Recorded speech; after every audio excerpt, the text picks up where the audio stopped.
Assalomu alaykum. Men Jabbor Fasliddin, Denot tadbirkorlik pedagogika instituti xorijiy til adabiyoti va ingliz tili yo'nalishi 4-bosqich talabasiman.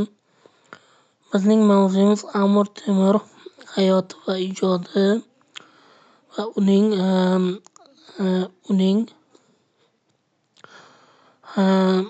salbiy va ijobiy erishgan yutuqlari. Amir Temur 1336-yil 9-aprelda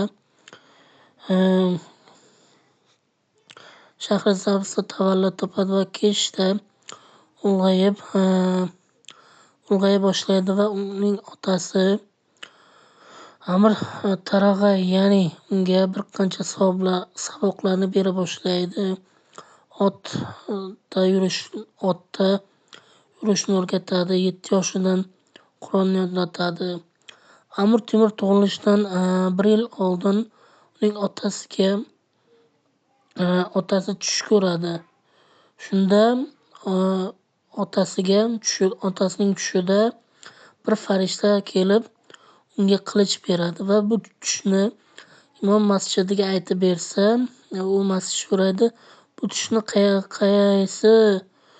qaysi vaqtda ko'rgan edingiz deganda, tongda deganda, bu qilich butun davlatni birlashtirish, ya'ni bir nechta Nahr davlatlarini, ya'ni O'rta Osiyo davlatlarini bitta bayroq ostida olib borish deb bashorat qilib beradi.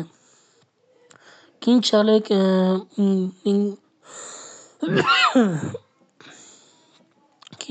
uning o'g'liga qanday ismni qo'yishni ham o'sha masjid imomidan so'raydi. U so'rayotgan paytda imom Qur'on tilovat qilayotgan bo'ladi va bu Qur'on tilovat qilish paytida 67-surada urg'u, ya'ni arab tilidan olingan bo'lib,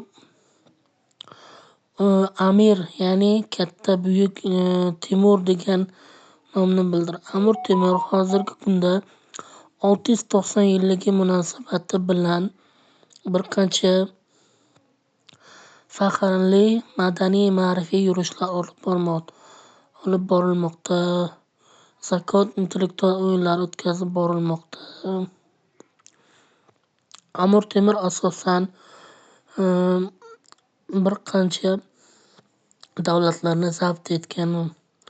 Hindistonni, Rossiyani, Gruziya va boshqa katta davlatlarni o'z armiyasiga olib borgan.